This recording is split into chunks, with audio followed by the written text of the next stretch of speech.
In April of 1892, inside the United States Supreme Court, lawyers argued over imported crates of tomatoes and the meaning of two ordinary words.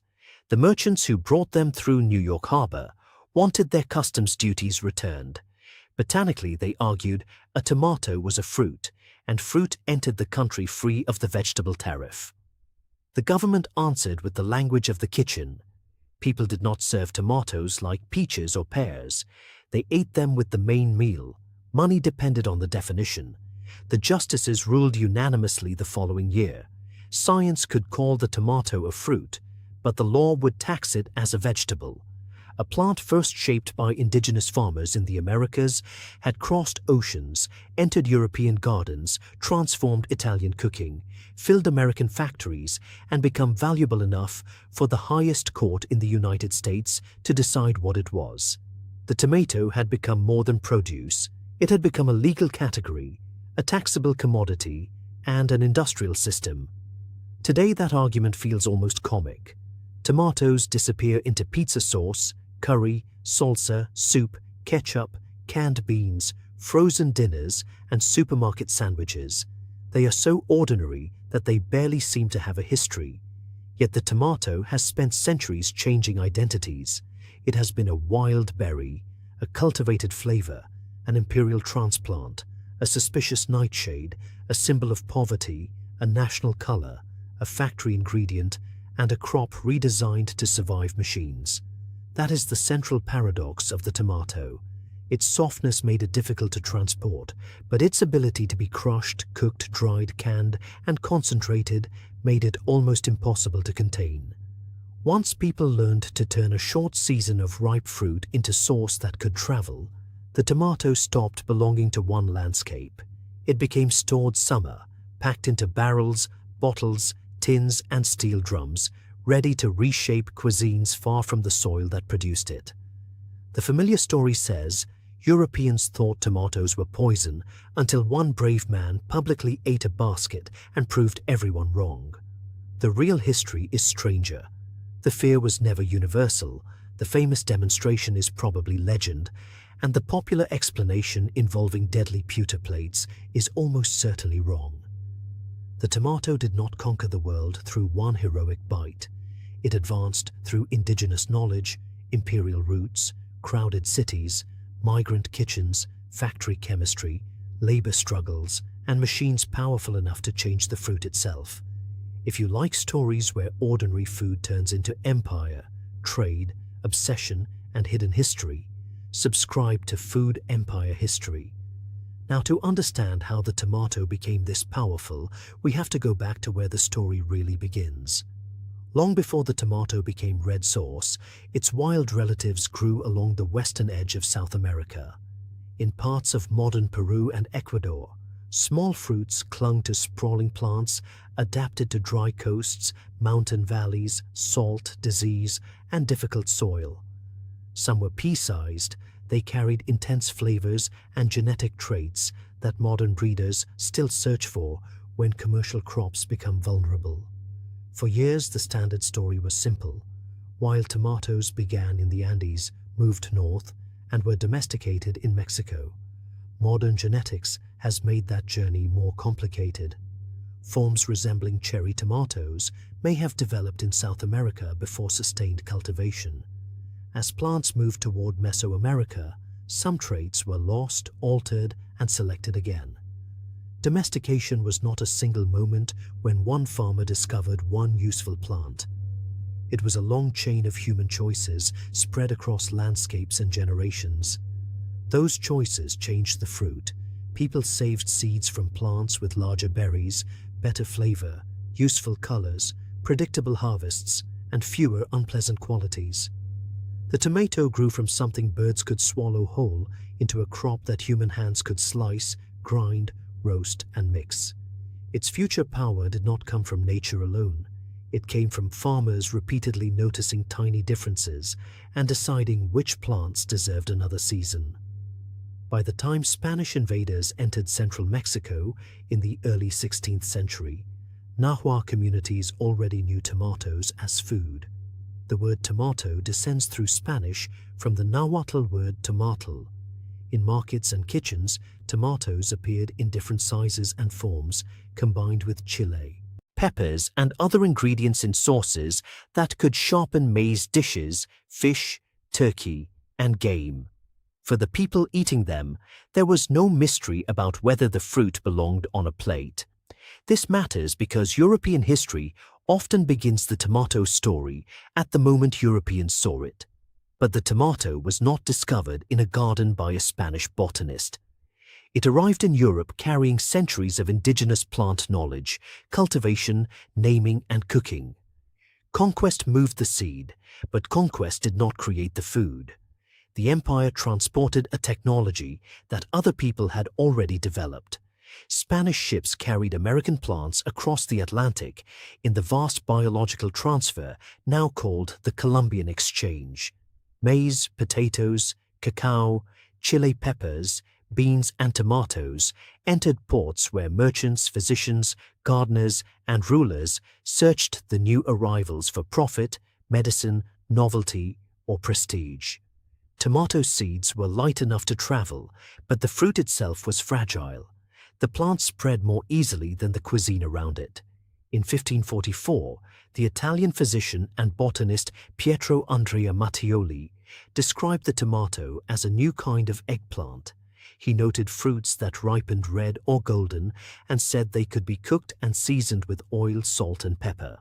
A decade later, the Italian name pomodoro, golden apples, appeared in print. In 1548, a basket of the strange fruits reached the household of Cosimo de' Medici in Tuscany. At first, the tomato moved through elite gardens as much as through kitchens. Europeans did not meet the plant with one single reaction. In Spain and parts of Italy, some people experimented with it as food. Elsewhere, gardeners valued its color, while physicians and herbalists treated it cautiously. The plant belonged to the Nightshade family, which also included familiar foods such as eggplant, but also belladonna, henbane, and mandrake, plants associated with poison, medicine, hallucination, and danger. The resemblance was not imaginary. Tomato leaves and stems contain defensive compounds that should not be eaten in quantity, and unripe fruit contains more of them than ripe fruit.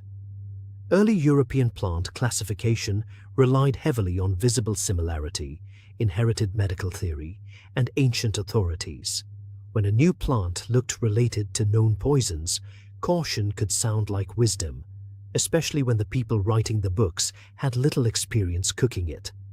In England, John Gerard's influential herbal of 1597 described the plant as rank and unpleasant and treated the fruit with suspicion. Other writers warned that it could provoke nausea or vomiting. Those judgments traveled through books, and books could preserve an error for longer than any individual memory. A warning copied from one herbal into another could outlive the gardener who had quietly eaten tomatoes without harm. There is a famous modern explanation for the fear. According to the story, wealthy Europeans ate tomatoes from lead-rich pewter plates.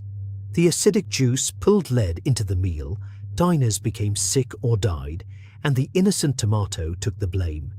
It is elegant, dramatic, and repeated constantly. It is also poorly supported. Chemists have pointed out that the amount of lead likely to leach during an ordinary meal would be too small to explain the legend. The better explanation is less cinematic, but more revealing. Tomatoes arrived as unfamiliar nightshades in a medical culture that classified foods as hot, cold, wet, or dry. They were judged watery, nutritionally weak, potentially corrupting, and difficult to fit into established diets. Suspicion grew from botany, medicine, class, taste, and repetition. Some Europeans feared tomatoes, others ate them. Most simply did not yet need them. That final point is crucial. A new ingredient does not conquer a cuisine merely because it tastes good. It must solve a problem. It must fit existing tools, prices, habits, and meals. In much of Europe, the tomato initially offered color without calories and novelty without necessity. It could not compete with grain, oil, cheese, or meat as a source of energy. Its rise would begin where urban hunger, Mediterranean heat, Spanish influence, and cheap food met. That place was Naples. Southern Italy remained tied to the Spanish imperial world for centuries, and Naples absorbed ingredients and techniques moving through Spanish-controlled territories. In 1692, Antonio Latini published a recipe for tomato sauce in Naples, describing it in the Spanish style. The sauce combined roasted or chopped tomatoes with onion, chile, herbs, oil, vinegar, and salt. It was not yet the smooth pasta sauce of a modern jar, but the direction was clear. The tomato had found its decisive technology. Heat softened the fruit, concentrated its sugars and acids, blended its flesh with oil, and turned uneven produce into a shared sauce. Cooking also made the tomato easier to combine with other staples. A raw tomato was delicate and seasonal. A pot of cooked tomatoes could cover bread, vegetables, meat, fish, or pasta. The fruit was becoming a system for stretching flavor. During the 18th and 19th centuries, tomatoes moved deeper into the food of southern Italy. Naples was crowded, unequal, and hungry. Dried pasta offered cheap portable calories. Tomato sauce added moisture, acidity, color, and intensity without the cost of much meat. Street sellers, household cooks, and small producers helped transform two humble foods into a combination that would later be presented as timeless national tradition. Pizza followed a similar path. Flatbreads existed long before tomatoes reached Europe, and tomato-topped pizzas were eaten in Naples before the famous royal story of 1889. According to that legend, pizzaiolo Raffaele Esposito created a red, white, and green pizza for Queen Margherita. The colors matched the Italian flag, and the dish took her name. The story may have been polished later, but its symbolism was perfect. Italy had only recently been unified. A fruit from the Americas, first treated as foreign and suspicious, could now be painted as the red stripe of the nation. The tomato did not merely enter Italian cuisine. Italy used the tomato to imagine itself. Regional poverty became culinary authenticity. Neapolitan street food became national heritage. A borrowed crop became evidence of belonging. Then migration carried that identity outward. Millions of Italians crossed the Atlantic in the late 19th and early 20th centuries, bringing habits that were often strengthened abroad. In New York, Boston, Philadelphia, Buenos Aires, and other immigrant cities, canned tomatoes and dried pasta could reproduce a taste of home cheaply. Pizza and red sauce became not only Italian foods, but technologies of memory. The tomato's American reputation was never as simple as the legend suggests. Some colonists distrusted it, while communities connected to Spanish, French, Caribbean, and African foodways used it much earlier. By the early 19th century, recipes were appearing in print, farmers were growing tomatoes for market, and cooks were discovering that heat, vinegar, salt, and spice could make the unfamiliar fruit feel safe and useful. The most famous conversion story belongs to Robert Gibbon Johnson of Salem, New Jersey. Supposedly in 1820, he stood on courthouse steps before a horrified crowd and ate a basket of tomatoes while a doctor predicted his death. No contemporary account has been found. The tale appeared much later and grew into local folklore. It survived because people wanted history to turn on one dramatic performance. In reality, acceptance happened through repetition. One family cooked tomatoes and remained healthy. A neighbor copied the recipe. Newspapers printed instructions. Seed sellers promoted new varieties. Canners bought entire harvests. No single bite defeated the old suspicion. Millions of ordinary meals did. The tomato won because experience slowly became more persuasive than inherited warning. One of those new forms was ketchup, although ketchup had existed before it met the tomato. The word likely traveled through Asian trade languages connected to fermented sauces.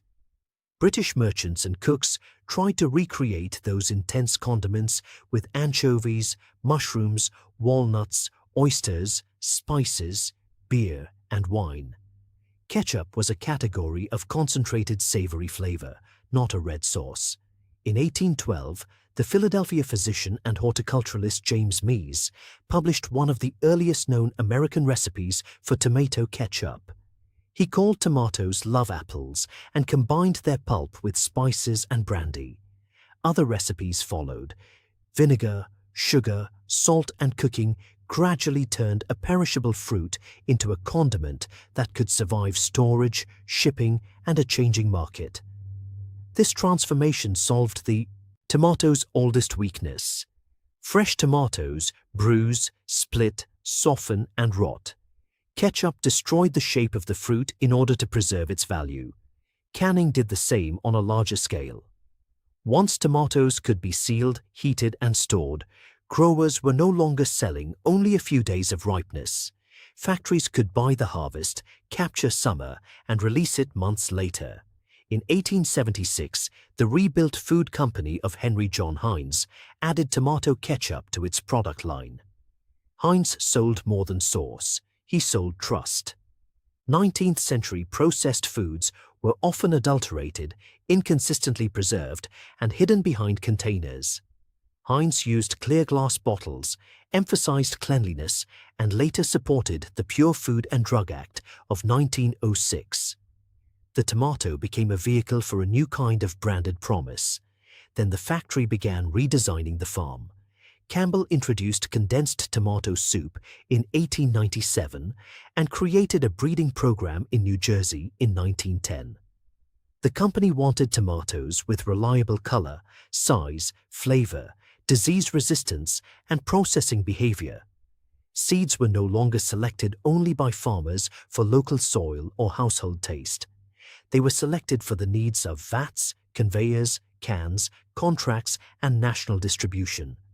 The tomato now had two lives. Fresh market tomatoes were expected to look perfect after travel.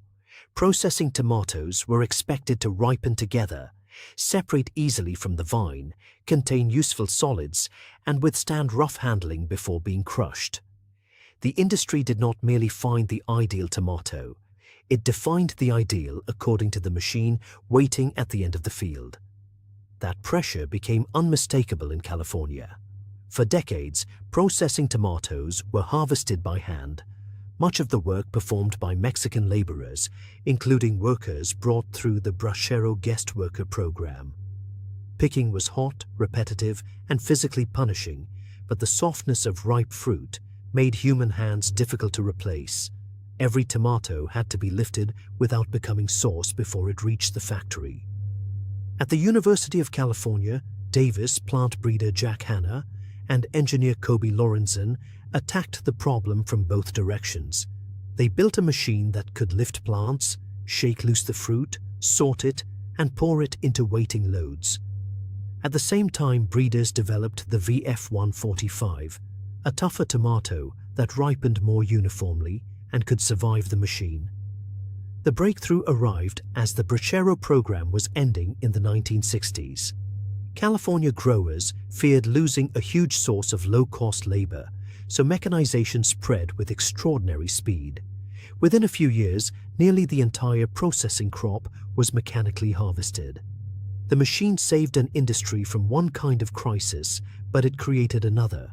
Thousands of workers lost jobs, and thousands of smaller growers could not afford the equipment or the scale required to compete. This was a profound reversal. For thousands of years, people had changed the tomato to suit human taste and local conditions. Now the tomato was changed to suit steel. Firmness, synchronized ripening, thick skins, and the ability to endure impact became more valuable than the qualities of a fruit eaten warm from the vine. The machine did not just harvest the crop, it entered the tomato's biology. Modern fresh tomatoes were shaped by a related demand. Supermarkets wanted red fruit that could be packed, stacked, shipped, displayed, and sold with minimal waste. Breeders selected uniform ripening, high yield, disease resistance, and durability. Many commercial tomatoes are picked before full ripeness and exposed to ethylene later, so color develops during distribution. The result can look ripe long before it tastes complete. Researchers eventually found that one mutation favored for uniform color could also reduce the fruit's ability to produce sugars during development. Other flavor genes disappeared through repeated breeding bottlenecks. The supermarket tomato did not become bland because farmers forgot what taste was. Flavor lost competitions against transport, appearance, yield, shelf life, and price, one selection at a time. The irony is that the wild relatives left behind in South America still carry some of the traits the modern system needs. They offer intense flavor, disease resistance, salt tolerance, and resilience under environmental stress. After centuries of enlarging and standardizing the fruit, breeders are returning to tiny wild tomatoes for genetic tools. The future of the industrial tomato may depend on the plants that industry once considered primitive. By 2023, the world was producing close to 200 million metric tons of tomatoes each year. China led global production, followed by India, Turkey, and the United States. Only part of that harvest was eaten fresh.